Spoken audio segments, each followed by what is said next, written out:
পবিত্র আশুরা উপলক্ষে নীলফামারীর সৈয়দপুরে প্রতীকী কারবালার প্রাঙ্গণে শোক জমায়েত হয়েছে। বিস্তারিত জানাতে এই মুহূর্তে সেখানে আছেন রিপোর্টার শাকির হোসেন বাদল। সরাসরি যাচ্ছি তার কাছে। শাকির, আজ 10ই মুহররম, পবিত্র আশুরা।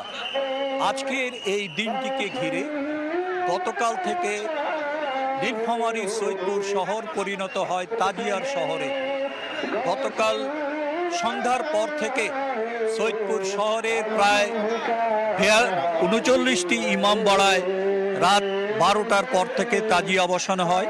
তাজিয়া বসানোর পর থেকে চলে লাঠি খেলা, ঢোল বাজানো এবং বিভিন্ন রকমের ধর্মীয় আনুষ্ঠানিকতা শেষে গতকাল সারা রাত ধরে চলে লাঠি খেলা, ঢোল বাজানো। আজকের মূলত আমি এখানে আছি প্রতীকী কারবালার মাঠে।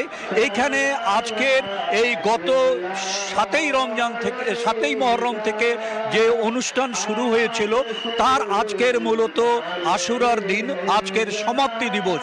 এই সমাপ্তি দিবসের দিনে হাজারো নারী, পুরুষ, শিশু আপনারা দেখছেন যে এই প্রতীকী কারবালার মাঠে জড়ো হয়েছে।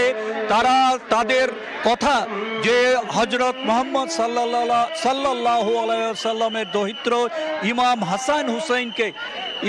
হাসান হুসেনকে কারবালার প্রান্তরে ইয়াজিদ বাহিনী নির্মমভাবে হত্যা করেছিল। সেই নির্মম হত্যার প্রতিবাদে আজকের নীলফামারীর সৈয়দপুরে উর্দুভাষী জনগোষ্ঠীর একটি বড় অংশ তারা এই দিনটিকে স্মরণীয় করে রাখার জন্য গত 7ই মুহররম থেকে বিভিন্ন অনুষ্ঠানাদি পালন করছেন।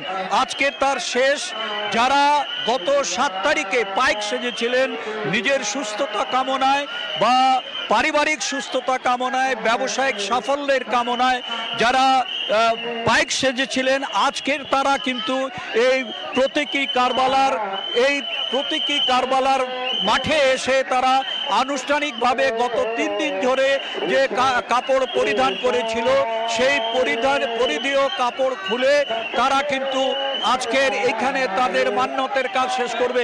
এখানে দেখছেন যে আপনারা ইতিমধ্যে একটি মিছিল এখানে কারবালার প্রান্তরে ঢুকেছে এবং তারা শহীদি কারবালার চারিদিকে 7 বার পাক দিয়ে তাদের আজকের কাজ সম্পন্ন করবে।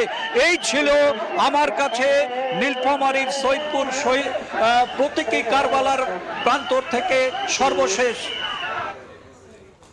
সরাসরি যুক্ত ছিলাম নীলফামারীতে।